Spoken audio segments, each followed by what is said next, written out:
In Nassau County tonight, the owner of a limousine service says a bumpy section of State Road 200 is costing him money, windshield repairs, and now he wants the state to do something about it.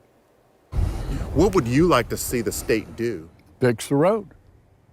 Real simple, fix the road. Pay for my windshields. The owner of Mike's Shuttle service, a limousine company based in Nassau County, says that he is tired of continually shelling out hundreds of dollars to repair cracked windshields. As News4Jax reporter Eric Amelia shows us, those windshields are reportedly getting cracked on a strip of State Road 200 between Old Nassauville Road and the bridge to Amelia Island.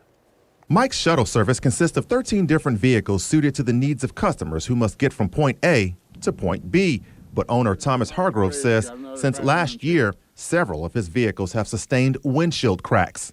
Rocks fly up and crack our windshields. These windshield cracks are in 3 of his SUVs. How many times have you had to replace windshields?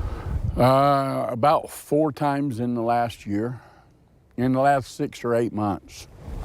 And you still have to replace more? And now I've got 3 more to replace. Hargrove says the rocks that flew into his windshields come from this section of State Road 200 between Old Nassauville Road and the bridge to Amelia Island, a roadway his drivers use in their everyday jobs to get customers to and from their destinations.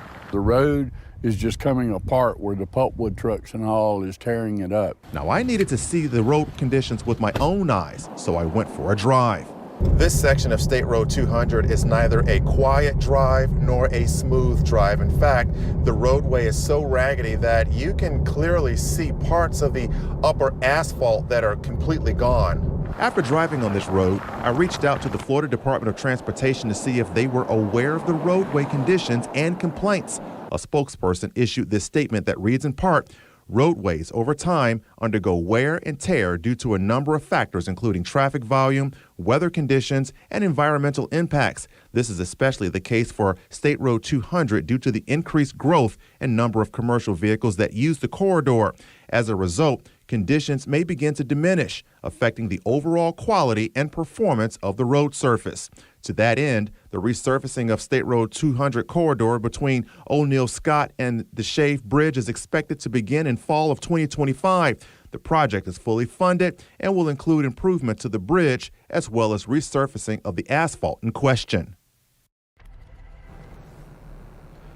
Now, Hargrove says that when it comes to those cracked windshields, he is the one that is paying to replace those with his own money. He says he's doing so simply because if he files a claim with his insurance, he is for certain that his insurance rates will in fact go up due to the number of windshields that have been damaged in such a short period of time. Reporting live from our mobile newsroom, Eric Amelia, Channel 4, the local station.